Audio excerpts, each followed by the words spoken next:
なんだあれ、ドラゴン？いえ、ワイバーンです。嘘でしょ。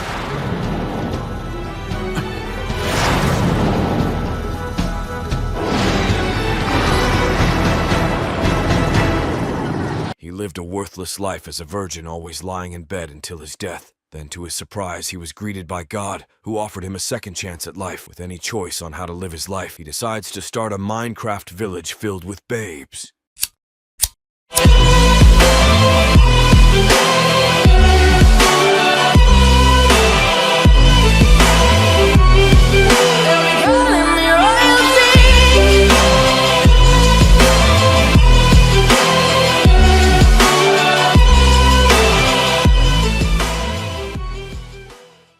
Episode 1.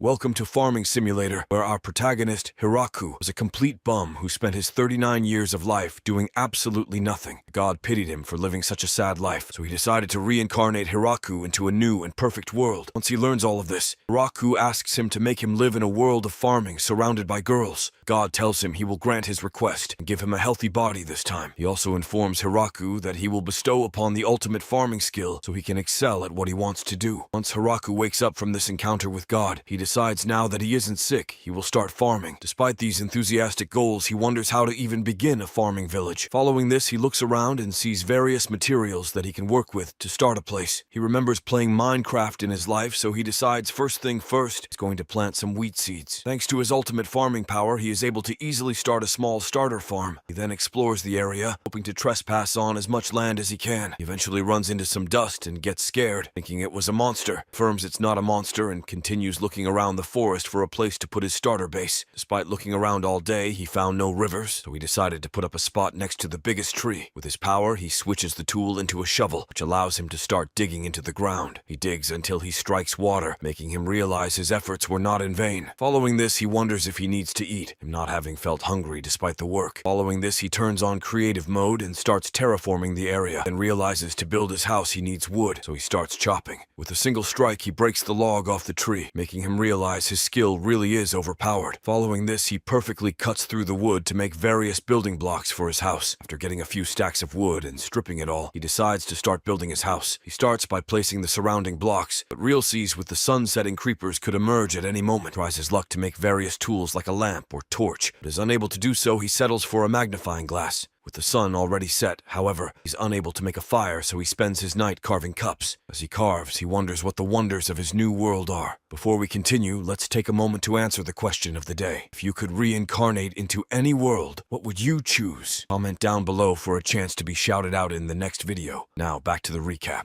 The next day, he heads into his well to drink some dirt water for breakfast. He then uses his magnifying glass to make a fire, which he doesn't use at all. After this, he chops down all the trees in the area to resupply on his wood. But suddenly, as he chops, a rabbit runs at him but gets one shot by Hiraku. Explains that by using his skills, he was able to perfectly dissect the best pieces of the rabbit. He was also able to use the corpse to make a good fertilizer for his future crops. With his meal out the way, he builds a toilet and goes to take a dump. Despite being alone the whole time, he feels embarrassed by showing his bum to the world. Because of this, he builds a small structure around it for some privacy, then gets to work on making a food source, so he plows the fields. Once he finishes plowing all the fields, he realizes how much of an idiot he is, not even having seeds to plant. Then the next day, there are some sprouts all over his field, making it seem like he planted crops. After seeing this, he decides to build some defenses to keep any monsters out of his base. Makes a wall surrounding it all along with a pit to trap the incoming rabbits. As days go by, he finishes all of the wall and the crops begin growing rapidly. Though he's doing all this farming, he still has no clue what ingredients are being grown. He decides to build a bathhouse in his free time while waiting for the crops to grow. By using the wood he chopped previously, he is able to build a full building. As he does all these things, he realizes he needs a change in his life. Then suddenly, two wolves are seen across the pit, so he decides to help them out. Gives them food and notices that they are all scratched up. He remembers having a dog as a child and wonders if they will act like dogs after feeding them. Following this, one of the wolves starts panting, preparing to give birth to a baby. Hiraku wonders how he can help the wolf out, eventually deciding to just give it some space. He lets the wolf sleep in his spot for the night while he lies around outside. As he chills, he thinks about what he should build the next day. He eventually falls asleep and is stunned to see tons of babies by the wolf the next morning. He gets glad that he is able to help a family in need, so he offers the wolves some food as well. With them getting adapted to the environment, Hiraku decides to build another house for himself, this taking some time. His crops have had time to grow as well. In his garden is a group of tomatoes showing his efforts haven't been in vain. Following this, he harvests the crops and feeds them to the wolves, ensuring a healthy diet. He eventually gets too many crops, so he talks about building a storage hut the following day. Episode 2. After some time passes, the god decides to check up on Hiraku despite being a very busy person. He talks about how Hiraku was just dealt a bad hand in his previous life, so he had to sauce him up a bit. He then remembers that the forest he put him into is a dangerous one filled with monsters. Hiraku, on the other hand, just spends his days farming like usual. With tomatoes, potatoes, onions, and cabbage, Hiraku has really upped his game in terms of food variety. He's still striving to make eggplants, but has yet to achieve this just yet. Despite this, he has achieved bean sprouts, making him wonder if he will one day be able to create eggplants. Despite farming the potatoes correctly, some of them were poisoned, so he threw them out.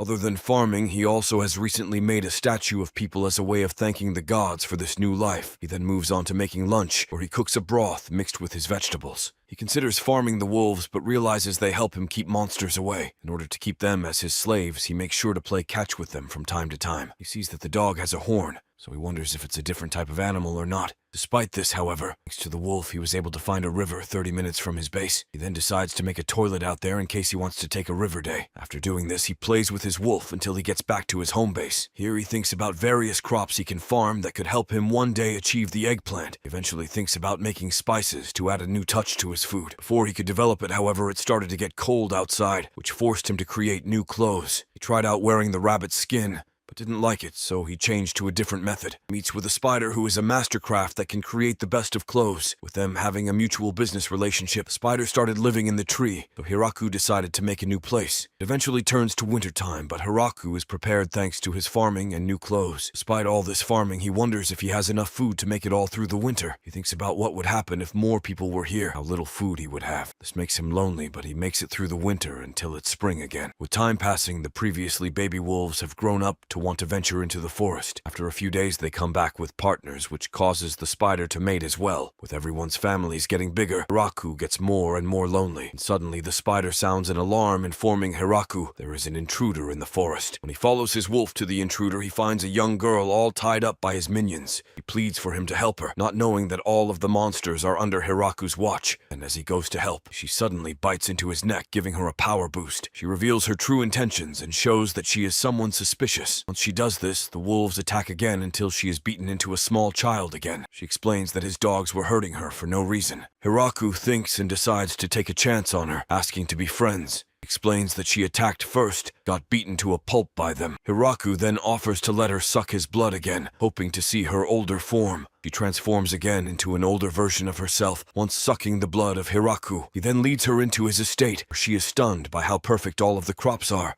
Explains that he is a master farmer that is able to harvest anything perfectly. To display his skills, he cuts a tomato and presents it to her. Once she tries this, she becomes in love with the flavor, so she asks to try more of his crops. This leads to them playing all day in the field until it hits nightfall. Once they settle down, Hiraku introduces the girl as Lu, a vampire capable of various magics. She then asks him if she can stay at his spot for a little while so she can do research on the crops he creates. She tells him how unique his crops are, asking how he did it. She then asks him how he is able to create such a farm inside of this dangerous forest. He tells her he is just like that, but is unsure what's so special about his powers. The conversation eventually ends, which leads to an awkward moment where Hiraku has to think long and hard about what to say. With him being lonely, he asks her to stay with him in the forest to help with her research. He asks her to live with him forever, and she misinterpreted this as him confessing his love to her. She asks him if he is able to keep her at his spot, for having many enemies. Hiraku explains to her that he has lived alone for a while. He doesn't want to let a chance like this slip away. Lu accepts his request embarrassed, thinking he is super bold for rushing things like this. Once she does, Hiraku gets even more crazy, begging her to stay with him. She then asks if he's not embarrassed at begging for a girl to be with him or not, and he realizes they are on different wavelengths. Despite this, he realizes she still wants to stay with him, so he gets excited. With a new person on his farm, he wonders if he will too make a family like his slaves. Lu then emerges the next morning asking if there is any way she can help. Hiraku explains that he has never had a visitor yet, so he is unsure what she can do. He announces her as the first villager and decides he should develop the area more. Episode 3.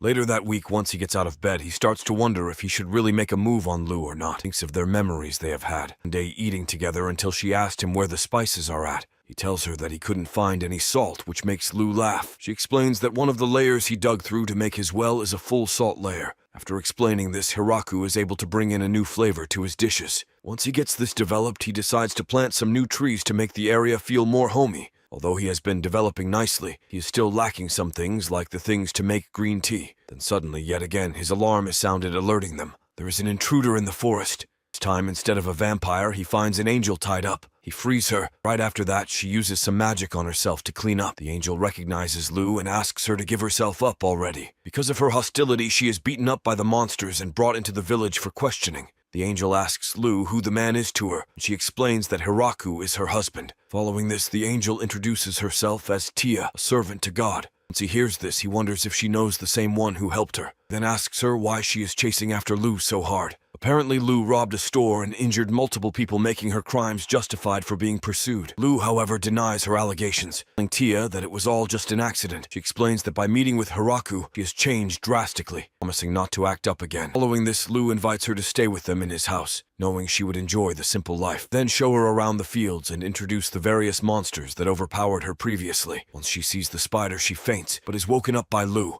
inviting her to come to the farm with her. Once they go to the crops, like Lou was, she is impressed by how advanced it all is. Hiraku starts by farming the cabbage and asks Tia to replicate it. She does it pretty easily and takes a taste of it after Hiraku prepares it. To her surprise, it isn't bad, so she decides that living here might not be so bad. After a full day of farming, they finish up their work and head inside for the night. Once they get inside, they stand around eating strawberries until Lou approaches Tia. He asks her to help take care of Hiraku with her and stay for good, which she accepts. Now, with another member of the village, things start to liven up for Hiraku. Eventually, Tia gets tired of the same crop, so she asks if they can make more, but he tells her he's already at his limit. He explains that if he grows too much stuff, then he might not be able to finish it all by the time they grow their next harvest. As they walk, they run into more dogs, which brings up the idea of making a family for Hiraku. He tells them that with their expansion, he ought to build a bigger place for all the animals to stay. Builds a barn for the dogs, and wonders what he should do next. Then, while walking around, some of the spider children leave his village after saying goodbye to him. Following this, Tia informs Hiraku that she will also be heading out for some time to do something. A few days later, she came back, but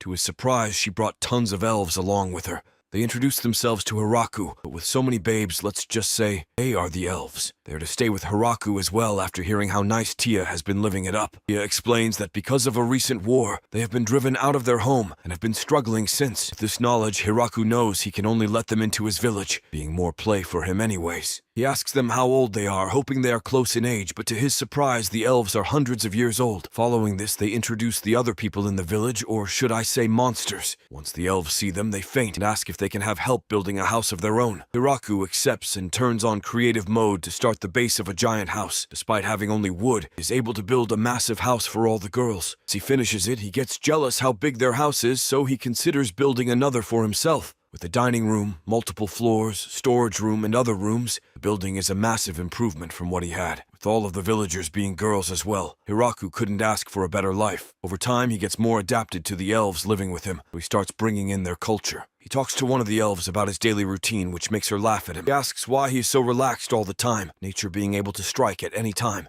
She then informs him that she is planning on doing blacksmithing and mining in addition to his farming. Once he hears this, he offers to help, making whatever they need built. After he helps them with this, she explains that she can make anything to his desire. She tells him even if he wishes to make a family, they can make it happen. Despite these advances, however, Hiraku stays to his roots, continues farming. Later that day, one of the girls approaches him, informing him she can create bread. He gets excited and stops everything else in order to make some fresh bread. Once he has this bread, he wonders what else he could make now that he has more manpower. He then asks Lou if anyone owns the land he has settled on despite building a whole village on it. He informs him that nobody really owns it, but if you were to give it to someone, then technically it's the Demon Kings. He's a bit scared, but Lou assures him that if anyone truly owns it, then it's him. Later that night, the girls talk about Hiraku, wondering how he is able to not only tame monsters, also grow perfect crops. The girls start talking about how strange Hiraku really is, wondering why his knowledge of the world is so bad. Hiraku, on the other hand, spends his nights in his little hut peacefully. Episode 4.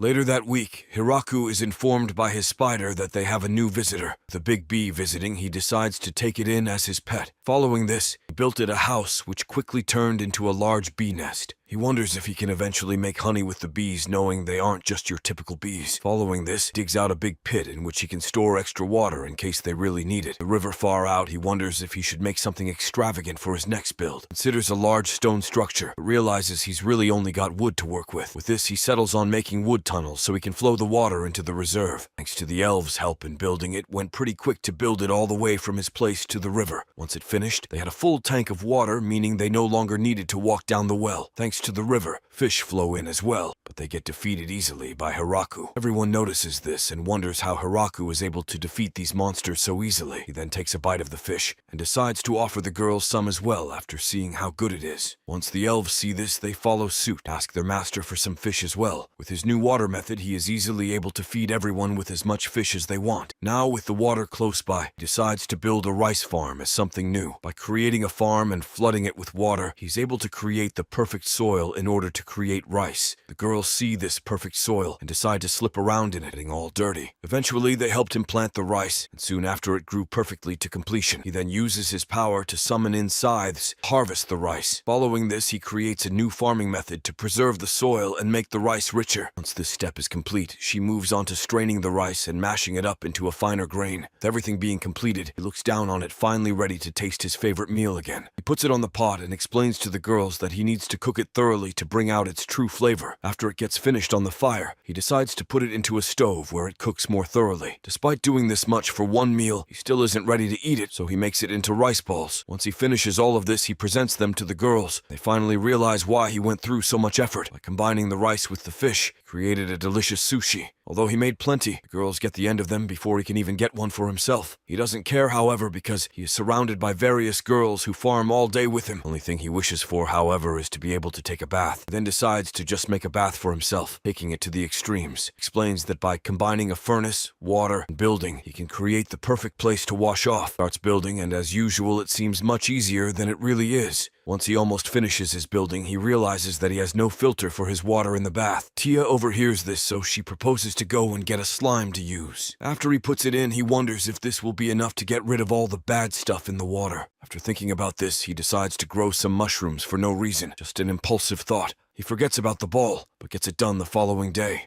After it is completed, the girls are unsure how to do the bath, so they ask him to show them. Following this, he shows them, but forgets about teaching and decides to just enjoy the bath. Once the girls see how relaxed he is, they decide to join him in the bath. He gets nervous, so he tries to escape, but they urge him to stay in the bath and make the most of their heated water. He ends up staying with them and wonders if he should build a separate bath just for men. Following this, gets 5 more girls at his base if he was catching them like Pokemon. They tell him a sad story similar to the other elves, revealing they need a place to stay. Like the rest, he accepts them without asking much about them. Following this, he decides to build some more houses so their village looks a bit more modern. The lead elf then tells the others that with this new land, they will start a family for their race. While this happens to the OG wolf, Kuro overlooks them with jealousy, wondering how he gets so many girls. He remembers his previous life, always fighting with others in a struggle for life until he met his wife. Although she was stronger than him, he took him in, and the two began hanging out together. Soon after, she got pregnant, but they ran into a grappler bear, king of the forest. Despite this rotten luck, they were able to venture through the forest until they arrived at Hiraku's area. They were stunned to see the developments of the area and the strength of his tools. Following this, he took care of them, eventually leading to them having a great big family. Kuro recognizes the girls as a part of his family, just like how the others are a part of his family. Little does Hiraku know, however, that their species is a vicious wolf feared by most monsters. Episode 5. Soon after the new elves arrive, he finishes the new house for himself. After completing it, he realizes how big they went on this one. The other girls tell him that it's all thanks to his help they were able to build his new house. With it containing a fully furnished living space and dining room, he is impressed. This isn't all, however, with it containing even a cellar under the house for the best storage. Along with this house comes various rooms, including one with a king-sized bed ready for anything. The tree in the middle of it all, he recognizes it as his landmark, he claimed. Following this, he makes some more statues, this time of the wolves, to showcase in front of his new crib. The next morning, he prepares to make dinner, but is unsure what to make. He thinks about everything he could make, but ultimately decides on making some curry for breakfast, and guides them to an exclusive field. He tries out different farming techniques. With an infinite amount of flowers and seeds, he's able to make a spice similar to curry. Following this, he gets some other random plants to combine them and make some good food. Despite him not cooking at all in his previous life, he has all of the knowledge around the different plants and spices. He then moves on to preparing the real heat needed for the curry, which makes him wonder if they can handle the heat. Regardless, he grabs it anyways, where he is accompanied by one of the elves, Leah. He explains the different methods needed to be used in order to make the flavor to her. Dicing and slicing, he is able to make an aroma that Leah has never experienced before. Follows this by preparing more ingredients, which eventually draws the eyes of the other villagers. Eventually, they put the lid on the pot and let it sit to cook, but Hikaru realizes he messed up. He realizes he forgot about the meat, focused only on making the sauce, so he has to rethink his plan. Decides to make some bread to go along with the curry in order to make it taste better. While he does all this, more and more girls start to watch him, eventually leading to the entire village being present. Once he finishes the meal, they are hesitant at first, wondering if something so different could taste good. Hikaru then takes the initiative and shows them how to eat the meal. After he does, they gain the courage to try it themselves, and man, are they impressed. With every bite being better than the last, Hikaru is left with yet again none for himself. He decides to lick up the scraps with some extra bread without a care in the world, being glad he could help them out. Like last year, when winter comes, it starts to get more and more cold, causing them to stock up on ingredients. By exchanging food with the spider, he is able to achieve various clothes and blankets to warm everyone up. During this, the elves work on other tasks, building things in preparation for winter. Lu and Tia, on the other hand, spend their time cooking meat for the wolves. Hikaru, however, decides that if he wants to eat the vegetables more fresh this year, he needs a freezer. He tries to use magic to activate it somehow, but is unable to. As he failed so many times, he decides to ask Leah for help with magic, but she explains it is more instinctual for them. He sighs, but tells her, even if he can't use magic, he is still grateful to her. Following this, Leah informs him that he is the reason everyone is able to live happily, not because of them. This year, when winter hits, they were prepared to even grow harvest during the winter. However, with them being inside all day, Hikaru decides to make some games to pass the time better. After explaining the rules to the game, they think it will be too easy, but when they try, they are stunned by its complexity. After she is at a disadvantage, Lu attempts to reset the board by accidentally knocking the table over when Tia stops her. Two begin fighting, which causes Hiraku to want to see what everyone else is doing. He inspects the others' game and sees that some are taking it more seriously than others. Lu tries to play against someone better than her, and unsurprisingly, she gets smoked. They then move on to a different game where Hikaru thinks he has the advantage by not revealing all the rules, but he loses to everybody. After this game, he tries to make a mini bowling set as well to pass the time. Despite having played in his previous life, he is unable to strike, only hitting 8 of the 10 pins. Following this, on his second blow, he displays his skills by getting both the singled-out pins. With this, they all enjoyed their winter inside playing various games while using up their various stored food. It eventually turned to spring again, making Hikaru wonder what he should farm this season. Before he starts, however, the spider informs them that a monster has broken through their defenses. Hikaru looks up. He sees a wyvern in pursuit, ready to destroy anything they might have built. Episode 6.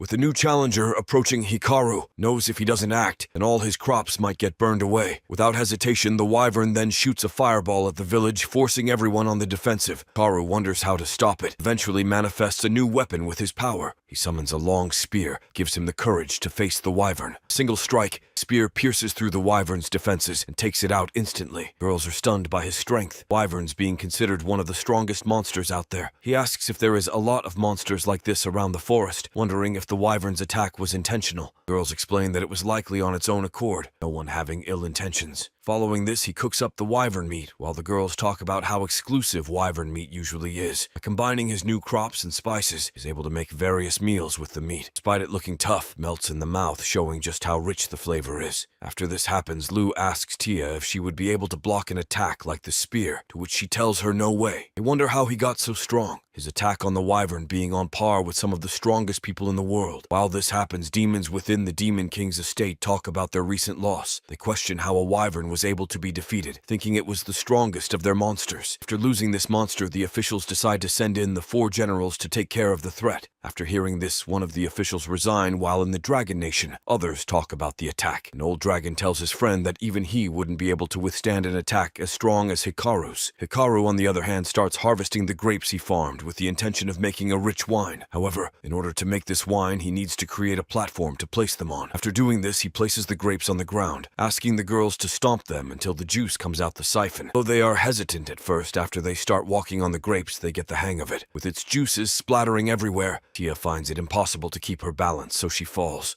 After realizing they are just walking around, she asks if they can move to a rhythm. The elf girls then suggest singing a song while they walk to make it easier for them. After hearing this, everyone else joins in until they have the perfect rhythm to stomp on the grapes. Tia then suggests Lou to join in on the fun and come dance in the grape pit. After she is offered, she makes sure to include Hikaru until they stomp through all the grapes. With a total of 16 barrels, they have plenty of source material. Then later that week, the alarm is sounded again, revealing a new girl being caught in his traps. She is introduced as Flora, sister to Lou, and also a fellow vampire. She wonders why Hikaru has all these girls around town, but recognizes his strength, and Lou informs her that he took down a wyvern. After this, they settle in for the night, go to eat dinner together. Hikaru prepares a special meal for Flora, making her taste his otherworldly cooking. He explains the various ingredients he put together, eventually making an original Japanese dish from his previous life. After hearing all of this, she whips out a magic tablet where she writes down everything he told her. Once she learns this, she tells them she will travel the world to learn new flavors. She returns shortly after. Along with her coming back, she brought a load of maids hoping to serve Hikaru. Also provides some cows so that they can use milk for different foods. With more of every race, Tia wonders if she should bring more angels along too.